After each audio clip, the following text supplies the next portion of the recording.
6 guerreros esperaban en silencio en aquella tienda tenuemente iluminada a orillas del río Bular. Era el año 922. La joven que había entrado en la tienda sabía desde hacía tiempo lo que estaba a punto de suceder. Había presenciado la ceremonia varias veces, pero esta vez su papel era completamente diferente. Ya no era una espectadora, sino parte de ella. Su nombre era Sigrid, pero el historiador árabe que la observaba jamás mencionaría ese nombre. Simplemente escribiría que la joven era joven, había servido al difunto jefe y ahora había ido voluntariamente a la muerte con él. Cuando el tercer guerrero terminó, fue el turno del cuarto. Sigrid susurró en la rudimentaria lengua Norn que había aprendido durante sus 2 años de cautiverio. «Veo a mi amo», dijo, como si se dirigiera tanto a sí misma como a la anciana que calentaba un cuchillo sobre las brasas en el rincón. La llamaban el ángel de la muerte. «Me llama», añadió, pero para los guerreros que los precedían estas palabras no significaban nada. Simplemente seguían la orden. Un quinto y luego un sexto se acercaron con la misma indiferencia. Para cuando el sexto terminó, Sigrid había dejado de hablar. Entonces se acercó el ángel de la muerte. Una cuerda en una mano, un cuchillo en la otra. Uno para estrangular, el otro para terminar el trabajo. La gente fuera de la tienda cantaba y alzaba la voz para que nadie pudiera oír lo que sucedía dentro. En 10 minutos, el cuerpo de Sigrid sería depositado en la pira junto a su amo, reducido a cenizas y humo. Tenía suerte en cierto sentido, porque sabía cuándo moriría. Podía contar los minutos hasta su libertad. La mayoría de las mujeres cautivas, en cambio, vivían una vida donde la muerte sería su salvación, pero esa salvación nunca llegó. El sistema que establecieron los vikingos no era una esclavitud común. Era un sistema tan complejo de sistematización del sufrimiento femenino que cronistas árabes, bizantinos y europeos coincidieron. Era la forma más terrible de crueldad humana. Esta es una historia que la historia quiere olvidar, pero antes de adentrarnos en las páginas más oscuras del mundo escandinavo, si te gusta descubrir verdades históricas ocultas, no olvides suscribirte al canal y darle a me gusta al video. Escribe en los comentarios, ¿dónde estás escuchando? La monja Aldred contuvo la respiración, apretada contra la parte trasera del granero. El sonido de los vikingos proveniente del mar se acercaba. Era el 8 de junio de 793. La isla sagrada de Lindisfarne, frente a la costa de Northumbria. Hacía solo 1 hora, había estado copiando manuscritos en el monasterio. Ahora estaba oculta en la oscuridad, con la respiración contenida en el aire polvoriento, y escuchaba sonidos que no debía oír dentro de los muros del monasterio. Mirando a través de una grieta en la pared de madera, no podía creer lo que veía. Los guerreros estaban dividiendo a los cautivos.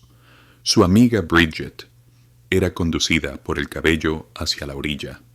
Allí había barcos de formas extrañas atracados. Bridget era muy hermosa. Cuando el sol caía sobre su cabello carmesí durante sus oraciones matutinas, parecía brillar como el fuego.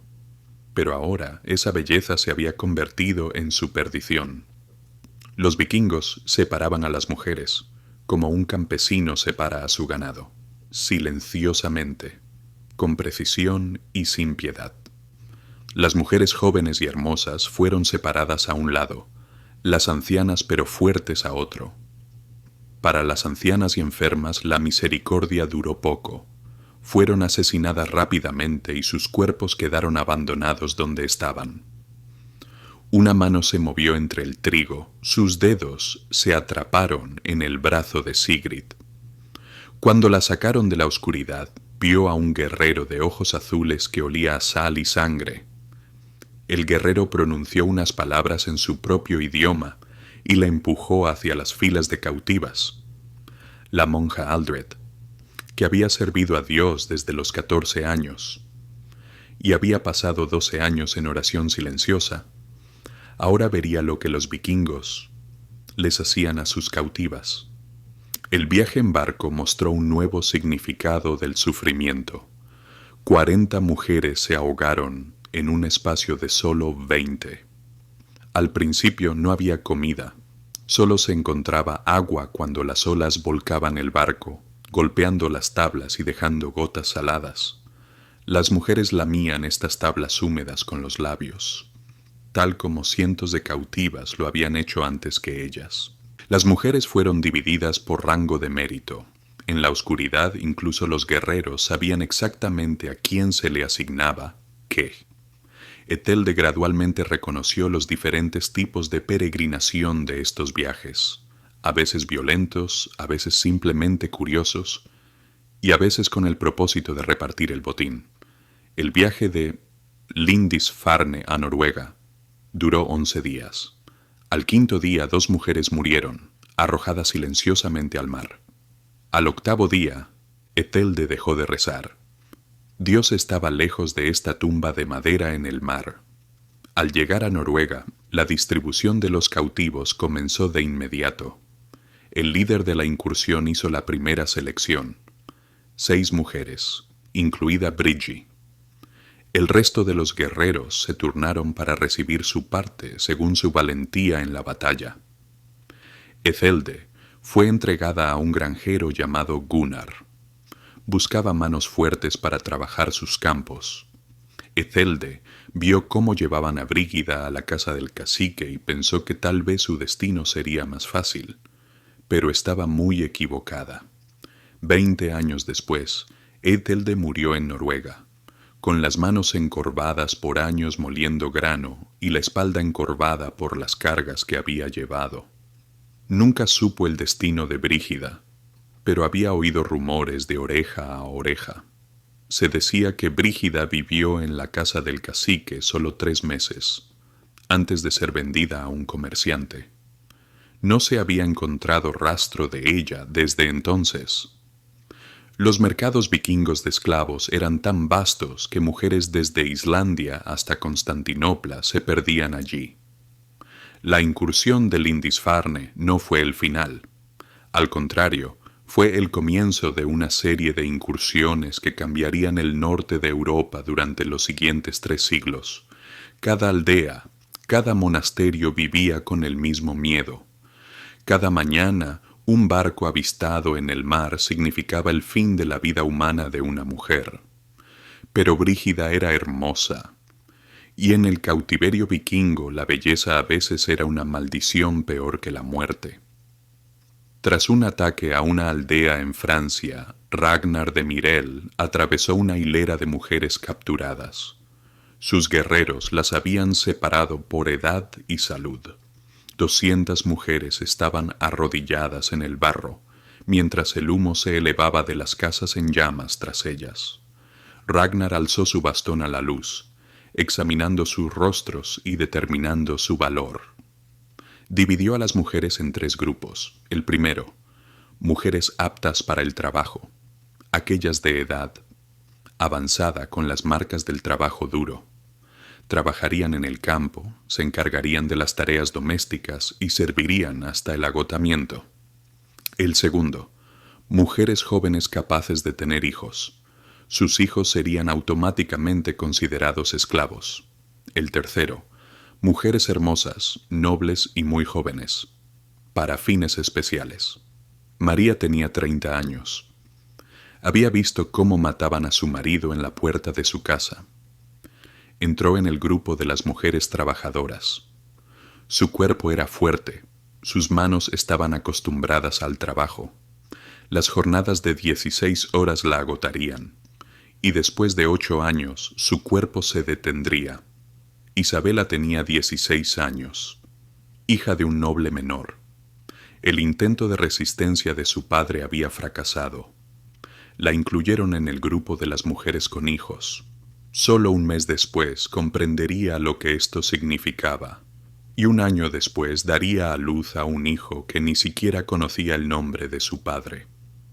A lo largo de 10 años dio a luz a 7 hijos, todos criados como esclavos, y separados de sus madres cuando tenían edad suficiente para trabajar. Para los vikingos esto formaba parte del sistema económico. El cuerpo humano ya era un recurso.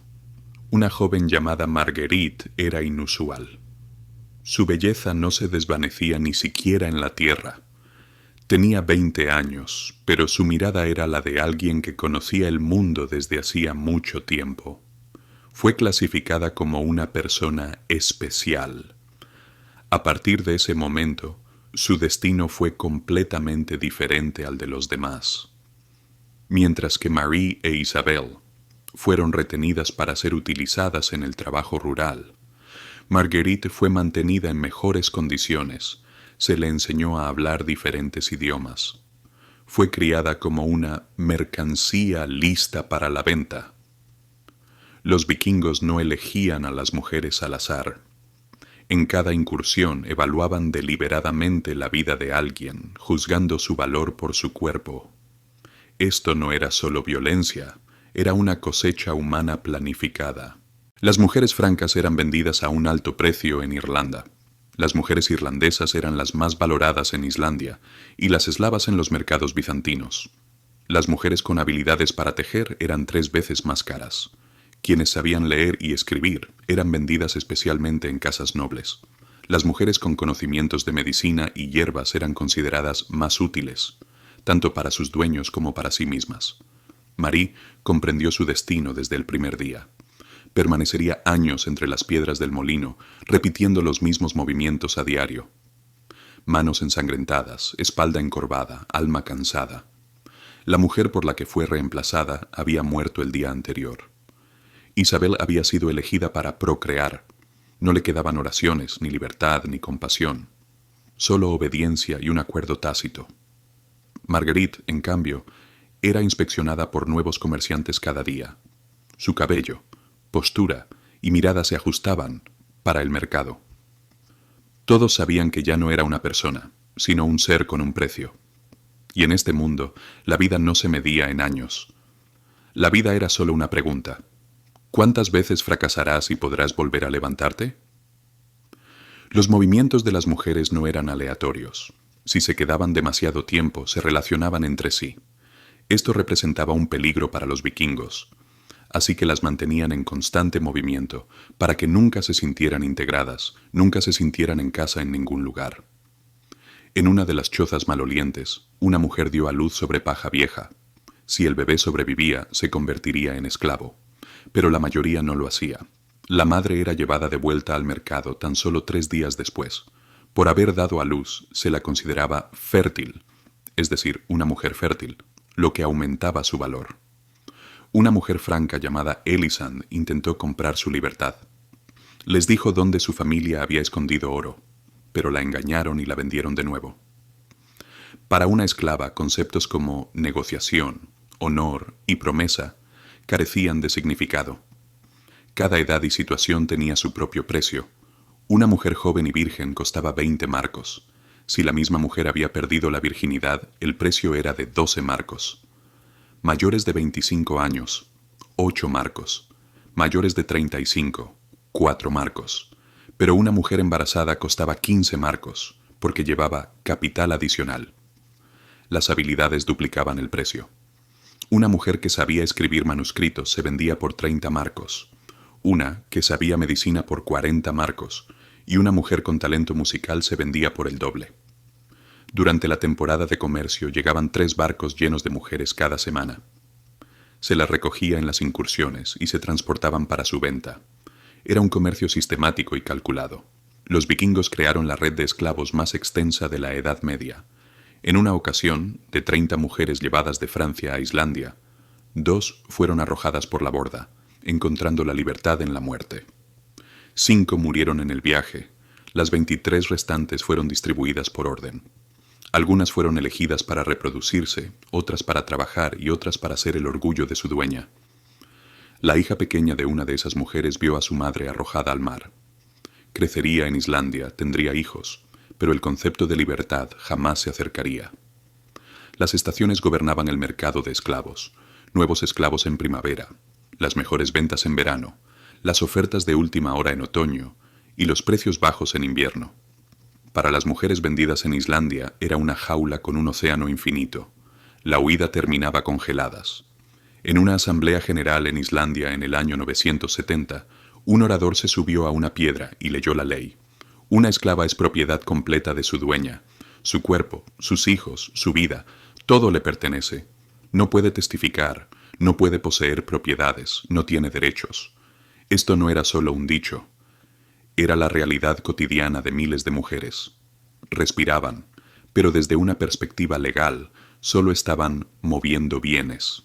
El caso de ese día lo demostró. Un hombre llamado Thorstein había matado accidentalmente a la esclava de su vecino con un hacha. El tribunal no lo consideró asesinato, sino pérdida de propiedad. El veredicto fue simple. 20 años, una mujer que sabía tejer. 8 marcos de plata. Sin castigo, sin conciencia, solo pago. Aza había sido capturada en Irlanda 5 años antes. Desde entonces había aprendido noruego. Se había adaptado al duro clima y se había vuelto tan hábil tejiendo que su dueño la protegía como oro. Tenía 2 hijos, ambos nacidos en la esclavitud. Pero eso no cambió su valor. Su muerte fue solo un registro de pérdida, como una mercancía perdida. Las leyes llamadas gragas deshumanizaban a las mujeres. Según la regla del regalo matutino, una esclava podía ser entregada a un invitado como regalo. No tenía derecho a oponerse, era un honor de una noche, y el hijo que diera a luz se consideraba propiedad de su dueño. Ragnhild experimentó el lado más duro de esta regla. Su dueño había organizado un festín para reconciliar a los 5 jefes. Cada noche era entregada a un hombre diferente. Quedó embarazada. Dio a luz. Se desconocía el padre de su hijo. El niño no pertenecía a nadie, sino a todos. Si una mujer resultaba herida, el dueño, no ella, recibía la compensación. No sentía dolor en este mundo. Gudrun fue golpeada tan brutalmente por un comerciante que ya no podía coser.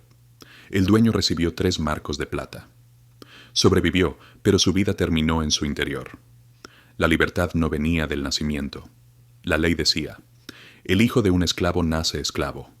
Incluso si su padre fuera libre, este destino no cambiaría. Los hombres libres a veces albergaban sentimientos por los esclavos, pero ni siquiera su amor los liberaba. La ley exigía dinero. Sin dinero no había libertad. Los vikingos lo llamaban premio de la libertad. Una mujer que diera a luz a 3 hijos sanos podía ser liberada, pero en realidad esto era solo un sueño. La mayoría de los niños no sobrevivían. Las madres morían al dar a luz. Generaciones nacían y morían esclavizadas. Pero eso no era lo peor. A veces la esclavitud se llamaba boda. Jarl Erik tomó a Brianna de Irlanda como esposa tras matar a su padre. Tenía solo 17 años. La joven que una vez había vivido de los libros ahora se sentaba a la mesa con un asesino. Esta boda era una celebración de conquista, no de amor. Los vikingos usaban el cuerpo femenino como una continuación de la guerra. Las mujeres eran puentes, para absorber a las generaciones anteriores, para conectar nuevas tierras con sangre. Sus hijos llevaban la sangre de sus madres y las victorias de sus padres, y cada vez que una mujer daba a luz, una nación era aniquilada. Algunas mujeres, incluso en estas terribles condiciones, encontraron una especie de rebeldía en su interior. Contaban a sus hijos leyendas irlandesas, pero las disfrazaban de cuentos nórdicos. Las convertían en simples melodías para no olvidar su linaje. Enviaban mensajes a parientes lejanos en cartas secretas. Algunas añadían silenciosamente pequeñas dosis de veneno a la comida de sus maridos, como si fuera una enfermedad. Muchas simplemente aguantaron. Sus almas se resquebrajaron gradualmente, como las olas que devoran una piedra marina, lenta y silenciosamente. La historia ha registrado la historia de una mujer en particular, Gudrun. Fue obligada a casarse con un vikingo que había destruido a su familia. Durante 10 años se comportó como la esposa perfecta, tranquila, gentil, obediente. pero cada día descubría las debilidades de su marido. Recordaba lo que no soportaba, lo que no le gustaba. Entonces, un día, organizó una fiesta, con comida de setas. Su esposo sufrió durante 3 días, pensando que se trataba de una intoxicación alimentaria. Pero Gudrun lo sabía. Esta era su venganza.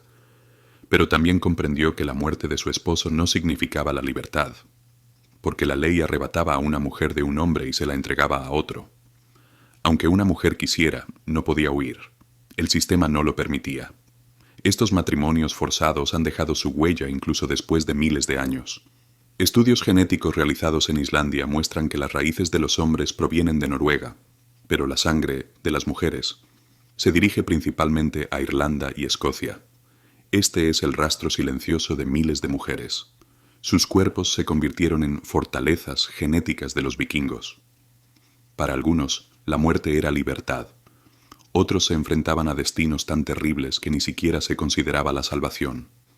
A orillas del río Volga se celebraba otra ceremonia. Los vikingos rus se preparaban para quemar el cuerpo de un líder, pero no se trataba de un simple funeral, sino de una demostración de fuerza. El viajero árabe Ibn Fadlan siguió cada paso, atreviéndose a escribir solo una parte de lo que veía, porque lo que veía no era tan sencillo como para expresarlo con palabras. La primera etapa fue la selección de las mujeres. Se reunió a los esclavos y se les preguntó, ¿quién seguirá a su amo? Pero esta pregunta era en realidad una mera formalidad. Nadie tenía una opción real. Presentarse era una especie de ilusión causada por el miedo. Quienes se negaban se enfrentaban a un castigo aún más severo. Una joven llamada Sigrid dio un paso al frente. Tenía 19 años. Había estado cautiva durante 2 años. Ya comprendía que ya no tenía ningún valor, ni su juventud, ni su belleza, ni su utilidad. Quizás la muerte fuera su salvación final. Elegir su propio fin, quizás esta era su única libertad. Durante 10 días, Sigrid fue tratada como alguien con un destino sagrado e inevitable. Le dieron comida especial y alcohol para que bebiera hasta emborracharse, pero no quedara completamente inconsciente. La ropa nueva indicaba que había sido elegida. Estaba bajo vigilancia constante. No la dejaban sola, y no tenía posibilidad de escapar ni de hacerse daño. Podía interrumpir la ceremonia. Los primeros 3 días marcaron el ritmo de la ceremonia. Cada mañana, Sigrid era llevada a la plataforma diciendo, «Miro hacia el mundo de los muertos». «¿Me llama?», decía, aunque el cuerpo del líder aún se encontraba en un refugio temporal. La multitud aplaudió estas palabras, creyendo que el líder los esperaba en el Valhalla. La bebida fuerte era vital. Era para mantener a Sigrid en un estado que le permitiera realizar las funciones necesarias, pero sin permitirle comprender plenamente lo que sucedía. La bebida consistía en miel, hierbas que provocaban alucinaciones y sustancias que impedían la inconsciencia total. Así, Sigrid pasaba los días en un estado artificial de placer, donde estaba presente, pero no del todo. Del 4.º al 6.º día, los guerreros comenzaron a llegar. Todas las noches, hombres del círculo íntimo del jefe entraban en su tienda. Esto se mostraba como muestra de respeto. Enviaban mensajes al jefe fallecido a través de Sigrid, la mujer que pronto se uniría a él.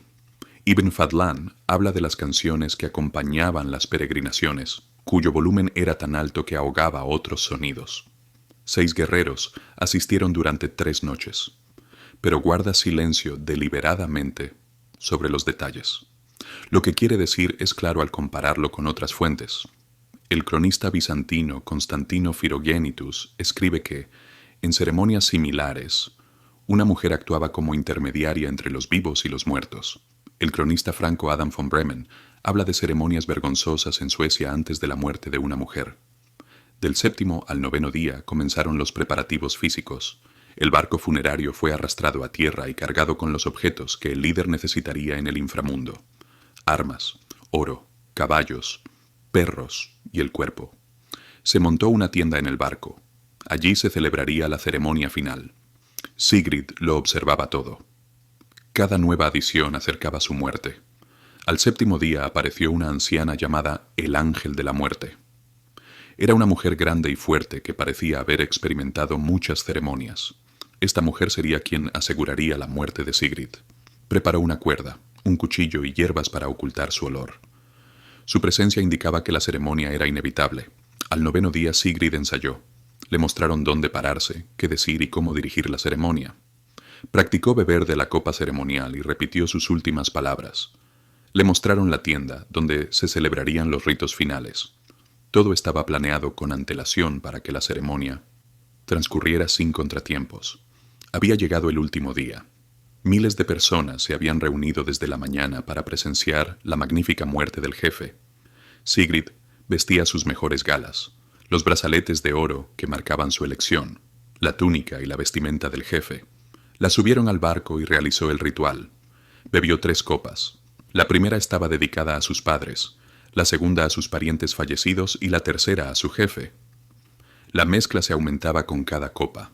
Para la tercera estaba claramente borracha, y 2 mujeres la ayudaron a completar la ceremonia. Entonces comenzó la ceremonia en la tienda. 6 guerreros entraron, los mismos que habían acudido previamente a la tienda de Sigrid por la noche. Ahora, a plena luz del día, frente a cientos de guardias, la mujer fue utilizada para llevar un mensaje al Valhalla.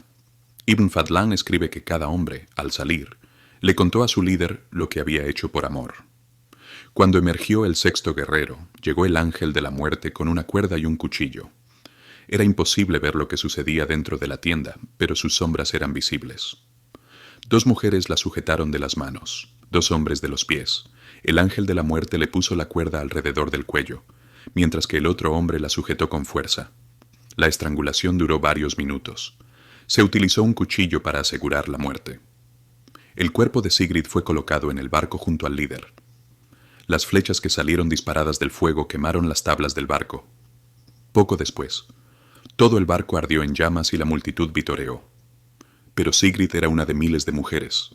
Ceremonias similares se celebraban desde Islandia hasta Rusia. Adam von Bremen escribió que 5 mujeres fueron quemadas junto con el rey en Suecia. Hallazgos arqueológicos en Noruega muestran que los cuerpos de las mujeres fueron encontrados en naufragios, y es evidente que no murieron de forma natural. Las excusas religiosas convirtieron la barbarie en un propósito sagrado. Estas mujeres no fueron asesinadas, sino convertidas en esclavas eternas. Servirían en el Valhalla, como lo hicieron en vida. La multitud lo consideraba un honor, pero los sacrificios en vida duraban años. Astrid, de 7 años, aprendió esto una mañana cualquiera. Quería jugar junto a la hija del herrero, quien la apartó. «¡Esclava! ¡Mocosa!». Su madre la encontró llorando detrás del granero y le explicó: «Ya eres su amo». Parecían personas, pero no tenían derechos. La madre de Astrid era Ingrid, y en su Irlanda natal la llamaban Ifi. Fue capturada a los 15 años. Dio a luz a su primer hijo a los 16 y crió a 4 en la casa de su amo. Cada hijo heredaba el estatus de su madre. El estatus legal se asignaba automáticamente al nacer. Sin importar quién fuera el padre, los hijos eran considerados solo de acuerdo con las reglas de la familia. Astrid seguía de cerca la vida diaria de su madre. Se encargaba de las tareas domésticas, servía a la familia y cuidaba de los niños. Astrid también veía cómo cada nuevo hijo era sometido a las reglas de la familia. El sistema de esclavitud hacía casi imposible la libertad.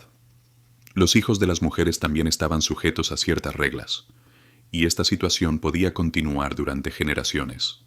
En el año 960, 3 generaciones de mujeres vivían juntas en una misma casa en Islandia. La abuela, nacida en Escocia, recordaba lo que era la libertad e intentaba enseñársela a sus nietos. La madre, nacida esclava, comprendió la libertad que había aprendido de su abuela solo a nivel de comprensión, pero no la experimentó personalmente. Como resultado, su nieta creció solo en el marco de la vida existente y no podía imaginar la libertad. Cada generación tenía una perspectiva diferente sobre la esclavitud. La abuela compartía sus recuerdos del pasado, mostrando a los niños que la libertad existía. La madre solo podía enseñarles a sobrevivir, a hacer lo correcto, a seguir las reglas y a obtener pequeños privilegios en el hogar. Como resultado, el nieto se veía a sí mismo como alguien que vivía solo dentro de las reglas de la familia. Su visión del mundo estaba determinada por los límites de la familia. Los niños observaban las acciones de sus padres y adoptaban sus estrategias de comportamiento. A medida que crecían, aprendieron que no podrían proteger a sus madres, hermanas y generaciones futuras. Estas heridas se transmitieron de generación en generación. Cada niño heredó no solo su posición legal, sino también el trauma acumulado. Una familia vivió como esclava durante 5 generaciones en las sagas. La mujer mayor fue traída de Francia y dio a luz a 8 hijos. Sus hijas dieron a luz a 23 nietos. Para la 5ª generación, más de 100 familiares eran sirvientes en los territorios de Islandia, Noruega y Dinamarca. Toda una línea genética se había convertido en propiedad, y sus contribuciones al arte, la ciencia, el liderazgo y la simple felicidad humana habían sido destruidas. El impacto psicológico se manifestó en comportamientos específicos, una patología de evitación de conflictos, cierre emocional durante la violencia, alerta y tensión constantes. Si bien estos comportamientos eran útiles para la supervivencia, se transmitían a los hijos. Algunas mujeres mataban a sus hijos recién nacidos para romper el ciclo y no condenarlos a una vida de esclavitud. La ley noruega consideraba esto una pérdida de propiedad, no una obligación por parte de la madre. Las historias a veces hablan de bebés muertos en montones y arroyos, madres sacrificando a sus hijos por la libertad. La violencia sufrida por las mujeres conmovió profundamente. Muchos niños no conocían a sus padres, otros sí, pero no podían aceptarlo. Algunos veían a sus padres a diario, a veces recibían cariño, pero seguían siendo propiedad de ellos. Esto dejó profundas cicatrices en su identidad. Las cicatrices físicas también se transmitían de generación en generación: desnutrición durante el embarazo, repetidas lesiones laborales, retraso del crecimiento en la infancia. Cada generación nacía más débil y vulnerable. Los cuerpos ya se habían convertido en archivos del sufrimiento acumulado. El lenguaje era una de las pocas maneras de preservar la identidad. Las mujeres que servían enseñaban a sus hijos sus lenguas maternas, las historias de sus vidas pasadas. Este conocimiento se mantenía en secreto, se transmitía en susurros. A veces, ni siquiera la muerte salvaba. En Hedve, el sonido de las cadenas se oía antes del amanecer. El gran mercado de esclavos de Dinamarca funcionaba como un moderno centro de distribución. Las mujeres llegaban de Irlanda, Inglaterra, Francia y otras partes del este. Aquí todas eran evaluadas, categorizadas y redistribuidas. La gestión del mercado era precisa. A cada mujer se le asignaba un número en el hombro, de un color que perduraba durante mucho tiempo. Se registraba el origen, la edad, las habilidades y la condición física. Los vikingos registraban a las personas como mercancías, y sistemas similares se implementarían para otras mercancías cientos de años después. Esa mañana, 50 mujeres llegaron de Irlanda. Estaban atadas con collares de hierro, obligadas a moverse como una sola entidad. Si alguien caía, todo el grupo se estremecía. Habían aprendido el ritmo en el camino, presentiendo los pasos con antelación, y se habían convertido en una criatura de 50 cabezas y 100 patas. La separación comenzó de inmediato. Las mujeres fueron agrupadas según su etnia, edad y salud. Las irlandesas fueron puestas en una jaula, las francesas en otra y las eslavas en una tercera. Era simplemente práctico. Los diferentes grupos étnicos tenían precios distintos en los distintos mercados. Las mujeres eslavas eran más caras en los mercados del sur. Las irlandesas eran seleccionadas en Islandia y las francesas se vendían a un precio elevado a los comerciantes bizantinos. Una vez completada la división étnica, se realizó la clasificación por edad. Las mujeres fueron divididas en grupos de edad. Menores de 14 años en un grupo, de 14 a 25 años en otro, de 25 a 35 años en un tercero y las mujeres mayores en un cuarto. Cada grupo de edad tenía un precio de mercado y un destino diferentes. Las mujeres más jóvenes se quedaban en casa para recibir capacitación especial. Las mujeres más fértiles eran vendidas de inmediato. Las mujeres mayores eran utilizadas para el trabajo agrícola. La fase de inspección despojaba a las mujeres de cualquier resto de dignidad. Los compradores examinaban los dientes, palpaban los músculos y evaluaban si estaban embarazadas o enfermas. Las mujeres permanecían desnudas en filas, mientras los compradores las discutían como si fueran mercancías. Un grupo de 50 mujeres zarpó de Dublín a Bagdad. El viaje a Dinamarca tardó 5 días. 12 mujeres fueron vendidas en Hedve, mientras que las 38 restantes continuaron por tierra a través de tierras eslavas. Al llegar a Kiev, solo quedaban 23. La enfermedad se llevó a 3 mujeres en el viaje fluvial. 20 mujeres llegaron a Constantinopla, mientras que solo 12 llegaron a Bagdad. El viaje trajo consigo nuevos desafíos en cada etapa. Diferentes guardianes, idiomas incomprensibles, climas rigurosos, ser mantenidas encadenadas y morir de hambre. Al final, las mujeres eran casi irreconocibles de sus compañeras anteriores. Se establecieron mercados especiales para mujeres con habilidades especiales. Constantinopla exigía mujeres que supieran leer y escribir. Una mujer que supiera latín, griego y árabe se vendía por 50 marcos de plata. Los mercados de Bagdad buscaban mujeres jóvenes para los harenes de comerciantes adinerados. La belleza se medía con precisión. Piel clara, cabello pelirrojo o rubio y ojos azules. Estas mujeres vivían durante años sin ser vistas por nadie más que sus dueños. El mercado islandés, en cambio, buscaba mujeres resistentes y capaces de trabajar en el campo. Una mujer sencilla que trabajara 18 horas al día era más cara que una mujer hermosa. En Suecia, los mercados eran para mujeres con habilidades artísticas especiales. Las mujeres que sabían trabajar el hierro, elaborar cerveza o tener conocimientos médicos eran muy valoradas. Los vikingos valoraban estas habilidades y las buscaban. La red que sustentaba estos mercados era extensa. Los esclavistas asaltaban aldeas remotas, capturaban mujeres y niños y los llevaban al mercado. Los intérpretes enseñaban a las cautivas palabras nórdicas sencillas en los mercados y actuaban como intermediarios entre compradores y vendedores. Los médicos mantenían con vida a las mujeres durante los viajes, ya que una mujer muerta no generaba ingresos. Los instrumentos financieros desarrollados para la trata de esclavos fueron un ejemplo temprano de métodos comerciales posteriores. Los compradores podían adquirir mujeres con pagos a futuro. El seguro cubría las pérdidas y los fondos de inversión agrupaban fondos para compras grandes. Algunas mujeres cambiaban de manos decenas de veces. Cada nueva venta implicaba violencia, nuevas adaptaciones y la destrucción de la estabilidad. Esta migración constante impedía a las mujeres conectar y resistir. Una mujer galesa, Gwen, fue vendida 17 veces en 4 años. La llevaron a Irlanda, luego a Noruega, Islandia y finalmente a Groenlandia. Olvidó su lengua materna y podía pronunciar frases entrecortadas en 6 idiomas, pero no dominaba ninguno. El fugitivo, Ursa, llevaba 3 días prófugo antes de llegar al norte de Islandia. Sus piernas estaban dañadas por campos de lava y sus manos cortadas por rocas volcánicas. Llegó al océano, pero no había forma de escapar. Agua por todas partes, solo otras islas heladas en la distancia.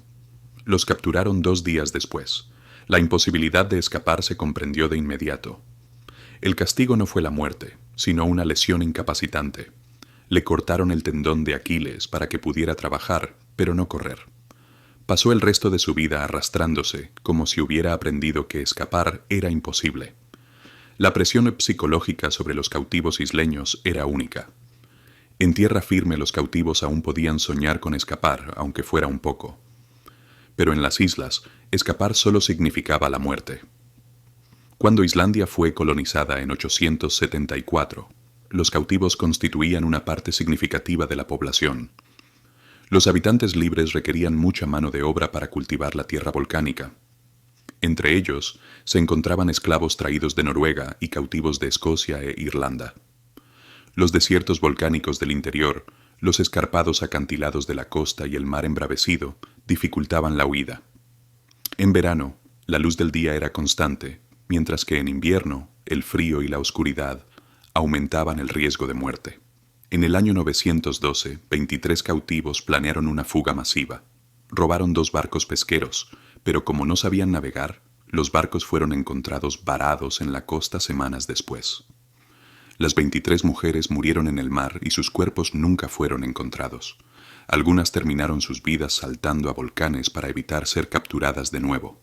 Los volcanes activos de la isla les proporcionaban la única vía de escape donde escapar era imposible: adentrarse en aguas termales o flujos de lava. El volcán Hekla era conocido como el último refugio de estas mujeres desesperadas. Entre los isleños, la desesperación afectaba su comportamiento. Algunos mostraban una disociación total, con el cuerpo funcionando pero la mente bloqueada. Creaban mundos imaginarios, planes de escape internos. Algunos eran físicamente activos pero no respondían a las órdenes. Groenlandia era más severa. Los dos pequeños asentamientos requerían mucho trabajo para sobrevivir en el duro clima, pero escapar significaba la muerte. Salir al mar implicaba semanas de viaje y la tierra no proporcionaba alimento a los refugiados. La muerte llegaba por frío, hambre o osos polares. Las mujeres tenían un problema adicional. Había pocas mujeres libres, muchos hombres libres. Las prisioneras se convertían en propiedad colectiva de la comunidad, se repartían entre los hombres por la noche y se utilizaban como herramientas o alimento. La ley nórdica era casi inexistente y las mujeres eran gobernadas por la violencia. Algunas mujeres intentaban mostrar moderación, ralentizaban el trabajo, saboteaban. Pero en las comunidades pequeñas esto era evidente de inmediato, y el castigo se aplicaba de inmediato y públicamente. El intento de 2 años de 15 mujeres irlandesas de escapar de Islandia demostró que tenían valentía, pero fue inútil. Habían planeado envenenar lentamente a sus amos, pero el plan fue descubierto y todas fueron quemadas vivas. La geografía imposibilitaba la huida, pero con las tácticas vikingas, la obediencia también podía ser fatal. En el año 866, una aldea sajona vio venir a los vikingos. Todas las familias tomaron la misma decisión: luchar y ver sufrir a las mujeres, o huir y quizás escapar de lo peor. Huyeron, con sus casas, herramientas y graneros abandonados. Los vikingos encontraron una ciudad vacía. Habían obtenido riquezas sin rescate. El arma del terror era la influencia. Los sucesos en otras aldeas se extendieron rápidamente, y lo que le sucedía a las mujeres generaba miedo. Cada tragedia afectaba a cientos de mujeres a través de sus conexiones familiares y comerciales, influyendo en sus decisiones. Cuando un gran ejército pagano invadió Inglaterra en el año 865, empleó sistemáticamente la guerra psicológica. Tras capturar York, permanecieron en la ciudad, difundiendo la noticia de la difícil situación de las mujeres a otras zonas. La resistencia que encontraron fue mínima, ya que la gente huyó. Ivar el Hueso comprendió el valor propagandístico de las mujeres cautivas. Exhibió a las nobles capturadas en los lugares que pretendía conquistar. Las mujeres estaban vivas, pero destrozadas, y esto era más efectivo que el miedo, las amenazas y las negociaciones. Las mujeres actuaban como advertencias vivientes que acompañaban al ejército. Las incursiones en Normandía demostraron que el miedo propagado por las mujeres podía obligar a regiones enteras a huir. Después de que los vikingos. Las crónicas muestran que el miedo se extendió rápidamente. Si un monasterio era atacado un lunes, las noticias llegaban a pueblos a 80 kilómetros de distancia el jueves. El viernes, las familias comenzaban a mudarse. El lunes siguiente, los pueblos vacíos estaban listos para el saqueo. Este método era mucho más efectivo que las operaciones militares. Los vikingos elegían cuidadosamente el momento de sus ataques, festivales, ceremonias religiosas y domingos, para que el mayor número posible de personas los presenciara. Los parientes varones se veían obligados a hacerlo. Un esposo veía a su esposa, un padre perdía a su hija, un hermano presenciaba cómo su hermana era elegida como esclava. Esto quebrantaba el ánimo de los hombres y reducía la resistencia. Las historias se difundían con todo detalle. Cómo eran elegidas las mujeres, qué destinos les esperaban. El horror de los vikingos era tan profesional que la resistencia era casi imposible.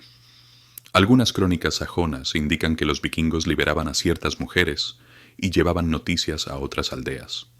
Estas mujeres actuaban como propaganda por derecho propio, porque la verdad que veían era más efectiva que las palabras de los vikingos.